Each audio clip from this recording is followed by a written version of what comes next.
Welcome, my friends, to the Happiness Breakthrough, where resilience, mindset, and excellence converge. Join us, Dr. Mark and Becky Leonard, high school sweethearts turned entrepreneurs, as we share powerful stories and practical tips to elevate your life. From overcoming life's toughest trials to mastering mindset and relationships, every episode is a journey towards your happiest, most fulfilled self. Tune in and transform your life with real, actionable wisdom. Do, do, do, do, do. Hey! If I've always wanted intro music in my life, there's been times in my life where I thought, if I could just walk into the room and have music playing that emulates who I am, but I don't know what that song would be. I think it would be super eclectic. Oh, for you it would be for sure eclectic. Oh, You know what though? I've actually pondered this a lot of times.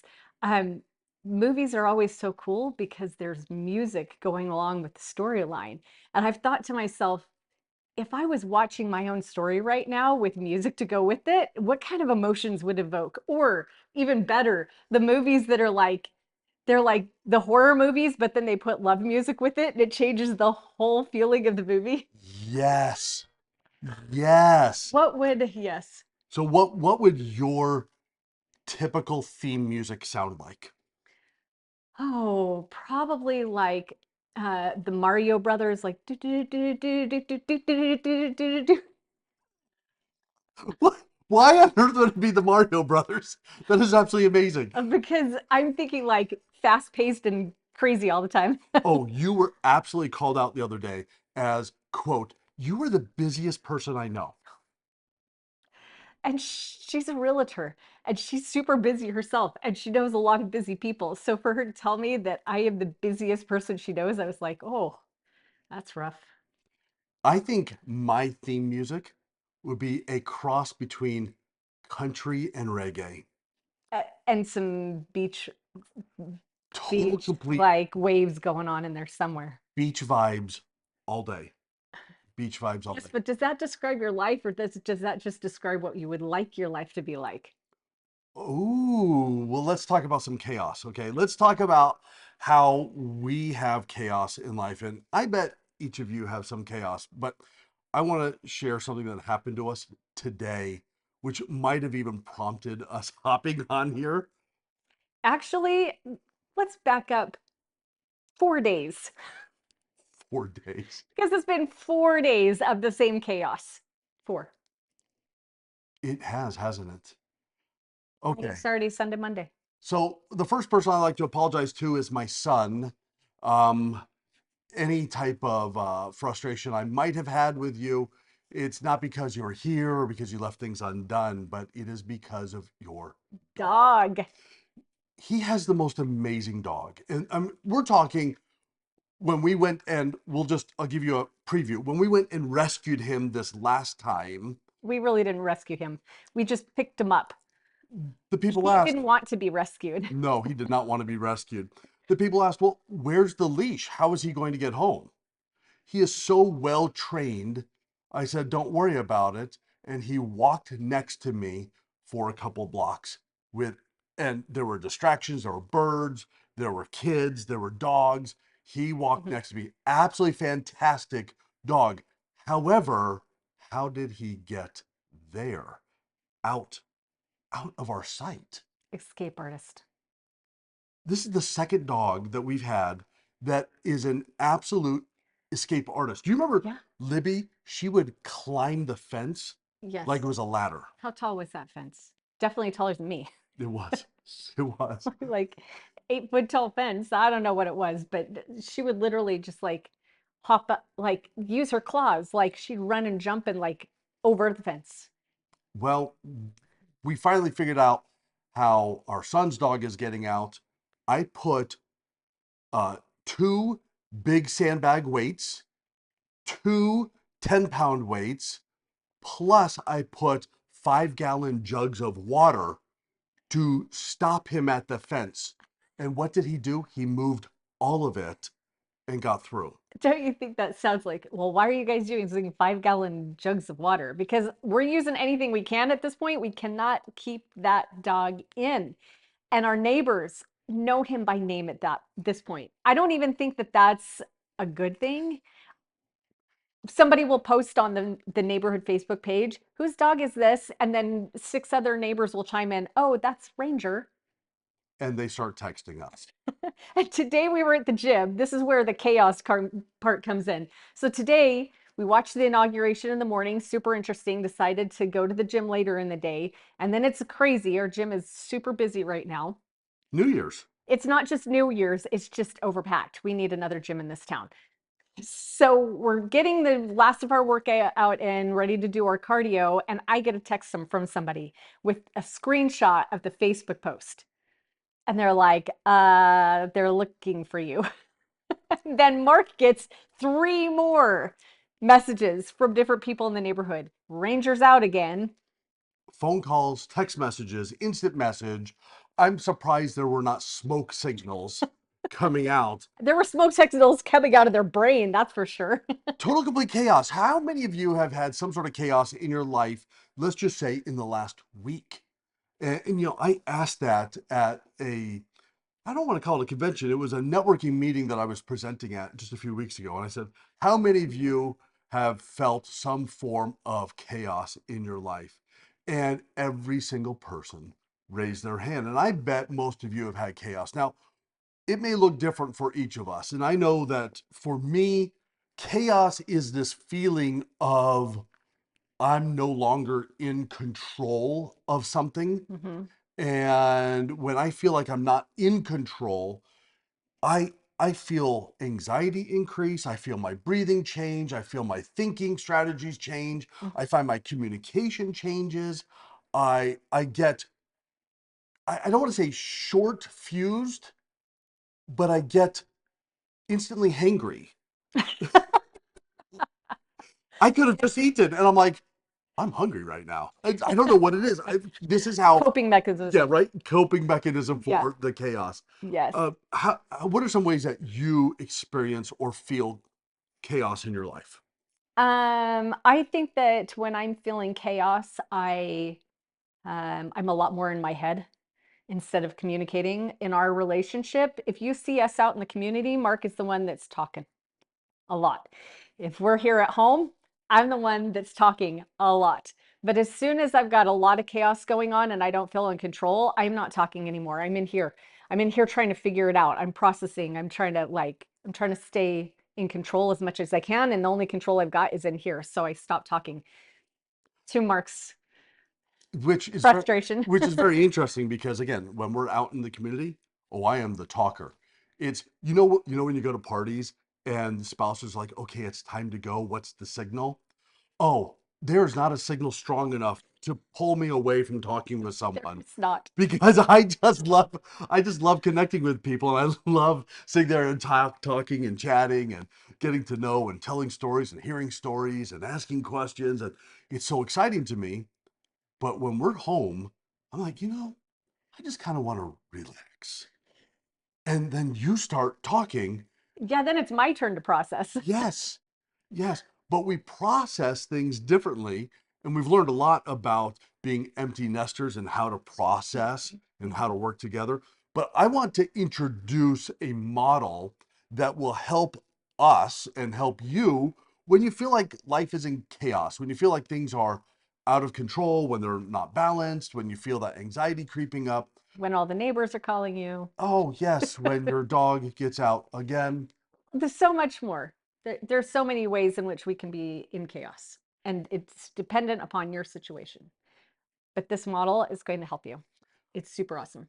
I really love this model because if you think about chaos, and I keep saying out of control, well, therein lies the very secret of how to defeat chaos and how to get back in control. So it's a mnemonic, and each step is something that you can do. We're going to introduce this today, and then in subsequent podcasts, we are going to explain strategies that you could utilize for each of these mnemonics within the control mechanism. The, Mhm. Go on. I was going to say before we get started, as you listen to this list, if you were thinking to yourself, yeah, duh, um, might we ask you as you listen to this list, these things might sound simple, but how many of them are you actually doing? At this same meeting that Mark was presenting at, he presented this question to the group at the end. He said, I know this all sounds simple to you. How many of you are actually doing these things? By And the by the like, way, these were all business owners. They're successful. mhm, They have a lot going on. And guess how many people raised their hand about doing some of the simple things? Now, this may sound simple, will give you really great strategies to utilize, but the reality is most people do not do even the simple things. mhm. And I often wonder, is it because personal development is actually so simplistic, people overcomplicate it. Now, there's a great strategy of why you need a coach and things of that nature, but let's actually get into the mnemonic of control. So, C stands for Choose. choose. I love this. This was us on the way back from the gym because, again, let me remind you, our son's favorite, most wonderful dog, whom we love with all of our hearts. He is almost a part of our family, has once again escaped, and we're getting all of these text messages, and we're feeling rushed because we're now putting somebody else out. Yeah, we had to leave the gym early. We're worried about our neighbors because, of course, might we remind you, 4 days of our neighbors rescuing the dog. We're feeling worried about what that is doing for our relationship with our neighbors when they're frustrated. It turns out that the neighbor that had the dog is moving today. So we're really worried about them. And so as we're driving home with all of this frustration, Mark's like, I am in control. I can choose how I'm going to think about this. I can choose how I'm going to react about this. I can choose what I'm going to do moving forward with the rest of this day. I don't have to be in a bad mood about this all day. And it was a singular event. Now, it's a singular event that happened over and over and over again with him getting out. So then, for those of you that would say, well, duh, Mark, just bring him inside. Dogs still need to go outside to use the outdoor facilities. And every time he does, he takes off so quick. We had one of our neighbors bring him back and they put him in the gate and they start walking home. They got about 3 houses away and they looked and they're like, Ranger, what are you doing next to me? I just put you in the backyard. He had gone to the other side of the yard, dug a hole through that side of the fence, got out just as quickly. Yeah. Oh, mercy. Yeah. So it was a days of buildup that led to this point where we had to vocally say to ourselves, we have a choice. How are we going to decide to show up about this particular situation? And so then Mark put on his favorite music and we held hands and we talked about other stuff until we got home. We did. And then instead of getting in the car and driving to go pick him up, the second part of the control framework. Now, again, a framework is just something that you can utilize. It is a roadmap of how to accomplish something. In this particular case, it's how to get out of chaos and back into control. So the mnemonic of control, C is choose, and O stands for, Observe. oh, wow, I really had to observe what my role Hmm. was. Hmm. Because how many of you, I know this has happened to me, when you start feeling frustrated, not you, like you inclusively, when I feel frustrated or when I feel like someone else is frustrated or upset with me, I find myself reacting differently. And I still remember, um, boy, I was actually thinking about this just the other day. I was having this recollection of how far we've come as parents and how different it is to raise adult children. And I was thinking about this very same son who has the dog, and he is probably one of the most patient people I've ever met in my life. He has this absolutely God-given gift to just be patient and allow things to roll off. Hmm. He's been this way his whole life. Yeah. But I remember when we had all six kids at home, and he was a younger teenager, and it was one of those really frustrating evenings. And I think I had had a long day, and I yelled at the kids, and I don't even remember what it was about. And I remember I know I was frustrated. I know I raised my voice, and he it was like one of the few times in his life he's ever done this. He yelled back, but Mm, what he said was so profound.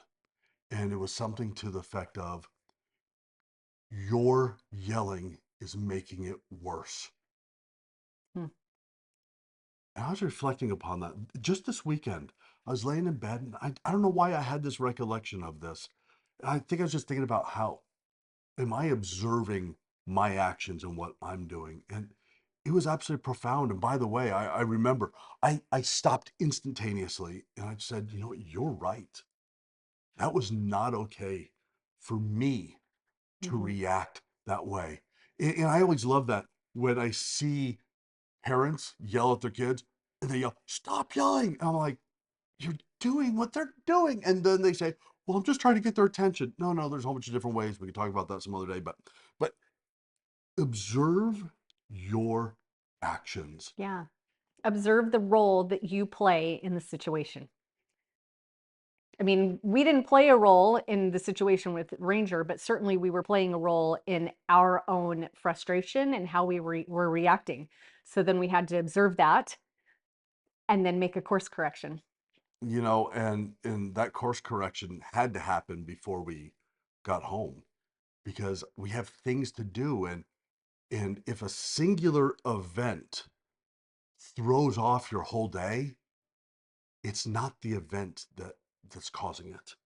It's something inside your mind, it's Mhm. something inside your emotions that you are allowing to throw you in one direction or another. So I think it's really important for us to just step back for a moment and just take a quick assessment. Observe, what am I doing? How am I adding or subtracting to what's going on right now, so that I can then make changes. Mhm. Okay, so the third letter in the framework is an N for. Nourish. Ooh, nourish. I thought about different ways to phrase nourish, because at first I was thought, oh, has to do Mhm. with nutrients, right? But I think, and I'm going to rely upon you because this is your expertise, and this is your degree and your passion and your coaching. Tell us a little bit about nourishing and the different aspects of it. I love the word nourish because it encompasses so much more than just the food that you put in your body. It's how you take care of you in a physical sense.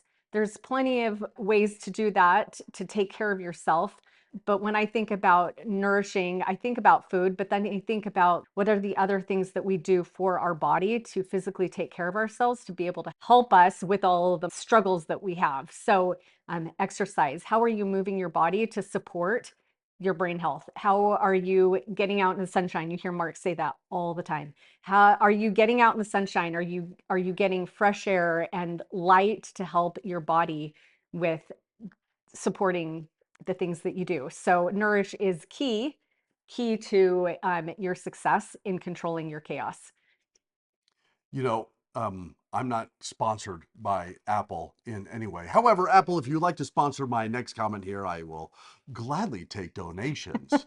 My Apple Watch, I realized this recently, it gives me in the Apple Health app, it will tell me how many minutes of sunshine I have had. Hmm. So I can begin to track that. Now, gratefully, we happen to live in a state that has a lot of sunshine. And there's multiple reasons why we're here. And certainly sunshine is one of them. And when we think about for our own lifestyle, where we would want to go, sunshine and outdoor living is a major, major contributing factor. But Apple has a mechanism where it will tell you how many minutes you're spending outside. And it's so important to get that natural vitamin D. Now, I'm also going to, because some of my best friends are doctors. They would, of course, be upset if I didn't put in this little disclaimer. And the disclaimer is simply, please put on your sunblock. Please buy your sunblock. But there is so much science that we'll go into when we do deep dive into Nourish. But there's so much science on sunshine and what it does. I don't even know the science. That's the science that Mark knows. There's so much science on physical activity and what that does for your hormones. And I mean, let's not even talk about the rate of all-cause mortality that can be reduced by physical activity. There's so many benefits, but the ability to handle stress that we all have is so much greater as we exercise. So we're going to talk about that. Absolutely. And we prioritize nourishing many aspects. It is diet, it is exercise, it is sunshine, and it is spiritual. We need to be nourishing all aspects of ourselves. Okay, let's move on. So we have CON. The next one is T, which stands for? Transform. I thought it stood for trouble, which starts with T. And what is that song? It's from a musical. No. Music Man? Yes, the Music Man. Goodness gracious. I hadn't even thought about that until I literally said the T. That stands for T, that Rhymes with P. which stands for pool. That's trouble, trouble, trouble. So transform, let's talk about transformation. And I love this idea of transformation because one, it reminds us of a process. I saw something online recently, and I know that's kind of shadows back to the nourishing aspect, but someone online said, you didn't gain all of your weight overnight. Why do you expect to lose it that quickly? Mm-hmm.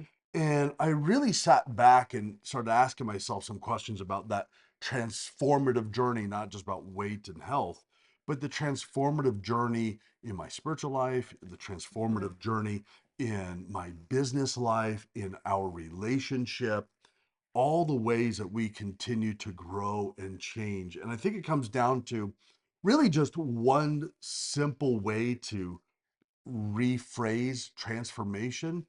And this is a great tool that you could utilize when you feel the chaos really building up, is asking yourself one simple question: what am I learning? Yeah. Sometimes you won't have the answer for that right away. Sometimes you have to ponder that. Sometimes you need to look at the bigger picture and see where you've come.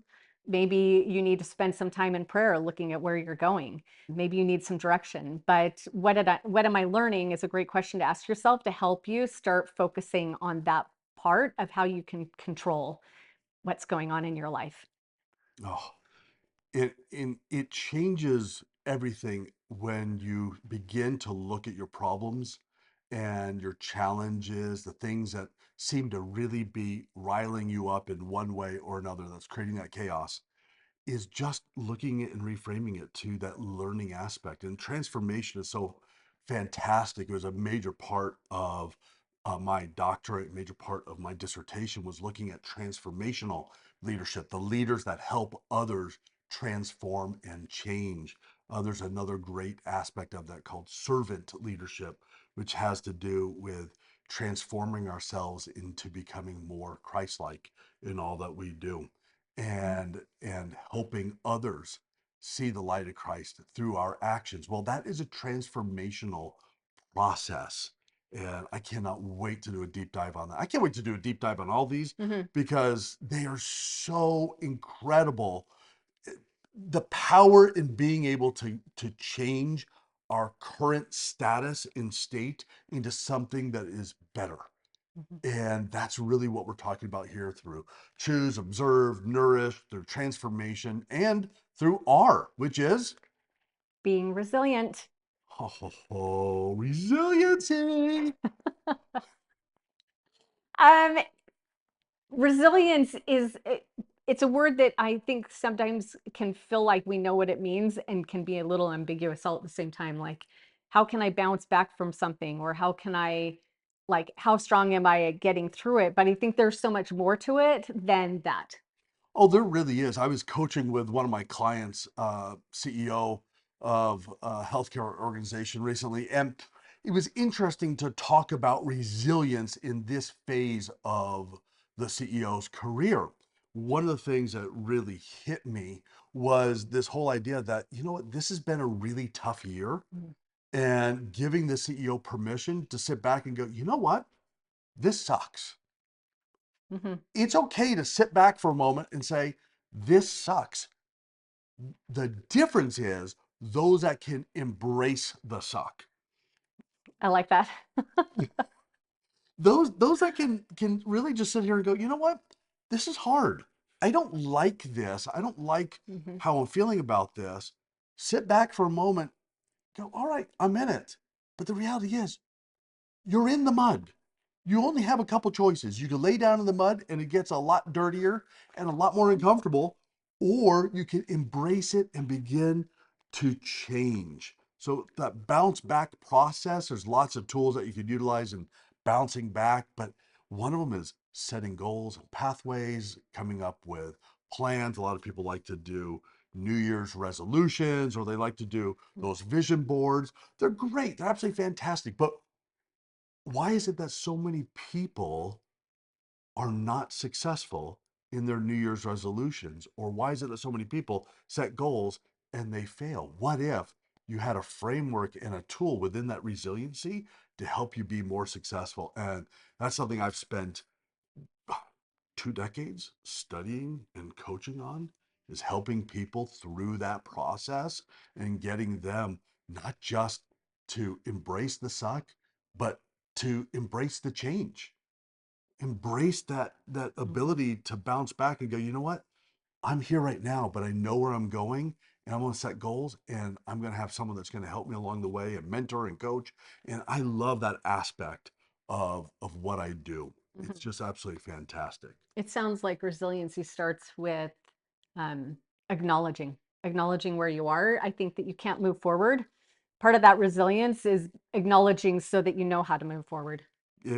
There's a lot of definition about that, Mm. where you are, where you're going, Mhm. but there's also a lot of on the path to going when something happens, how you can course correct and course change, and recognize that one of the major things, by the way, all right, I'll drop another really cool little thing here, is, by the way, if you're sitting here and you're going, you know what, my 5 year goal is this, that, or the other, I would actually caution you to step back and be a little bit more intentional about your present state.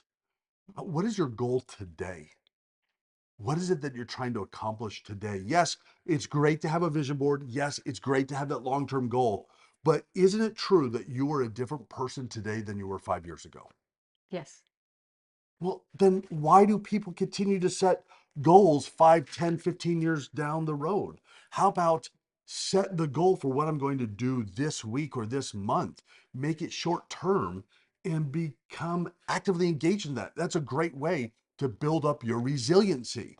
Okay, oh boy, I could, We'll get into that more that's a, because I think the long-term goal is important, but you very, have, right? But you have to have the short-term goals that will lead to the long-term goal. absolutely. Okay, well, we'll get more into that on a later episode. But the next letter in our framework is O. Oh, optimism. Yeah, Oh, optimism. Oh, yeah. English is so hard. It's O, but it's ah. So I don't know. Is it a? But it's optimism. How being optimistic. Now, most of you, I had someone go, you were so Pollyannic. Everything you look at is just so great. No, I've actually trained my mind so that when the crap hits the fan, I hope I could say that. When the crap hits the fan, I've trained my mind on how to continue to work with the wind that is coming at me from that fan. hmm. I've trained my mind on what to do, and there's some really cool little tools that we'll use just out of curiosity. What's something that you're grateful for today? What's something that you're grateful for today? Holding your hand in the car. Oh my goodness gracious! I'm so glad you said that. I'm grateful for the gym. I'm grateful that lunch was already made today. A plus for leftovers. Yes. Absolutely. I'm grateful for working from home. You know, one of the great tools for optimism is utilizing gratitude and talking about something that I loved hearing some professors at oh boy, I'm trying to remember where they're from. So I'm not going to quote them because I don't want to misquote. I will look for this by the time that we do this um, podcast on optimism.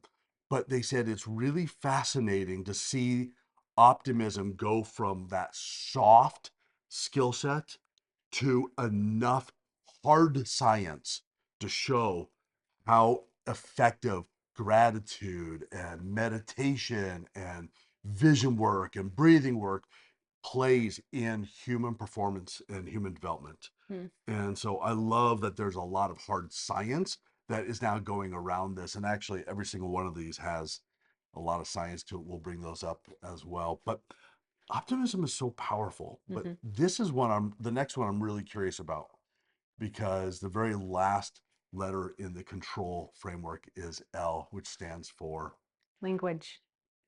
ooh, language. Can I tell you something about Becky and her language? She has never said a swear word in her life. I don't know I how. I have actually, and it was a very bad experience. Kids, this is your chance. Listen up. Our six kids are like, Mom, what? I know. It was like in elementary school, and the kids used to swear all the time on the bus, and actually would bully me. And one day I like snapped, and I used their words on them, and then I got bullied some more. Haha, she swore, and I just decided, well, like that didn't work, so I never did again. That is absolutely fantastic. Oh, wow. Okay, that's actually not what we're talking about with language. I was making a joke out of this, but But it's really true that language is powerful. In that instance, language was powerful. mhm. Um, or the understanding that kind of language wasn't going to get me anywhere, which is kind of part of this whole thing that the language that you use is powerful. Your brain hears what you say. If you're always using language that's negative about yourself, if you're always putting yourself down, then you will do the things that you tell yourself. You will, and not only that, many people when they're setting their goals, they start putting things in their vision boards. I will let's make up some things. I will make insert whatever money it is that you want to make. I will live in insert whatever place that is. I will have this job. I will. And here's one of the interesting things about that is the more that you just say I will, it actually doesn't have the positive correlative factor as an I am statement does. So when you say things like I am healthy and strong, Hmm. you may look at yourself and go, I don't feel as healthy and strong as I wanted to be. But guess what? As soon as you begin to start saying things about your am states, I am healthy and strong, your mind listens.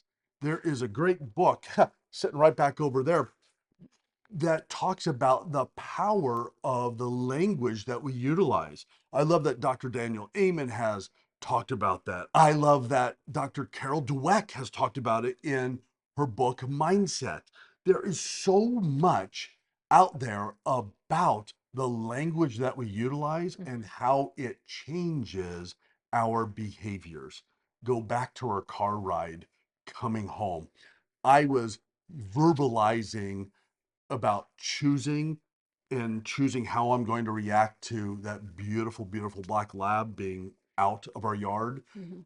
But I was utilizing language that really calmed me down and talked about my present state that I wanted to have. Mhm. And do you remember some of the things I was saying? I don't. I don't either. No. I will be.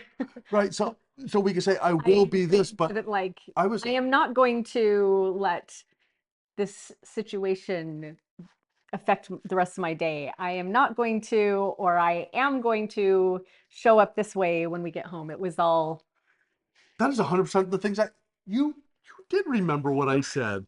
Ooh, I'm glad it was my outside voice that said those things. So no, that I am statements are really, really powerful when we start talking about going through this chaos, because chaos, remember, you feel out of control. I will is out of control. I am is the epitome of my current state, and this is what I'm choosing to do. Mhm. It's a powerful framework. I can't wait to deep dive into each of these.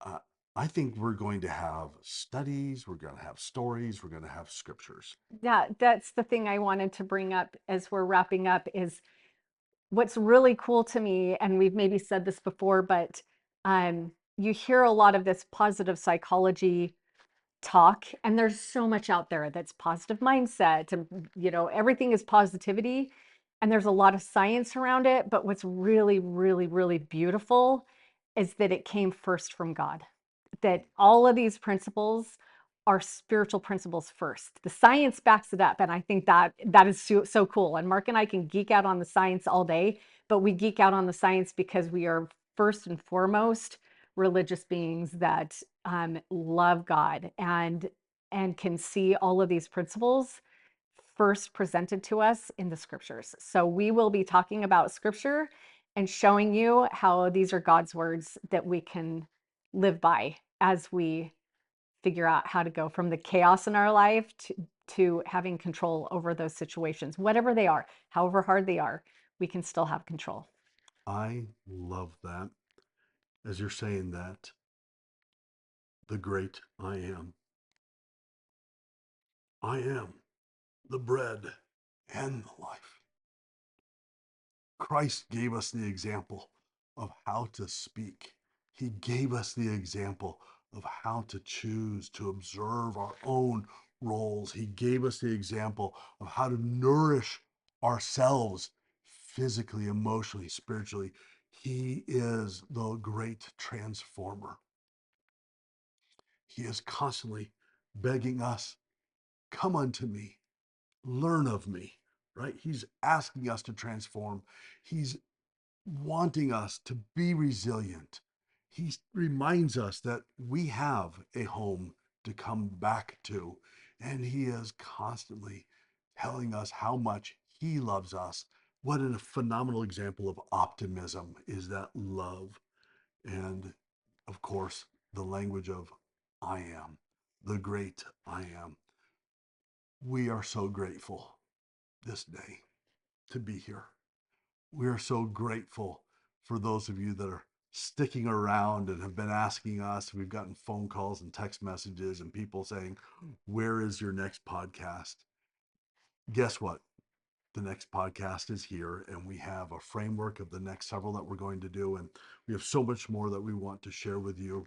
But I just want to share with you that I love you because God loves you. That I know. And I'm so excited to share the next few months with you. So we'll see you next week.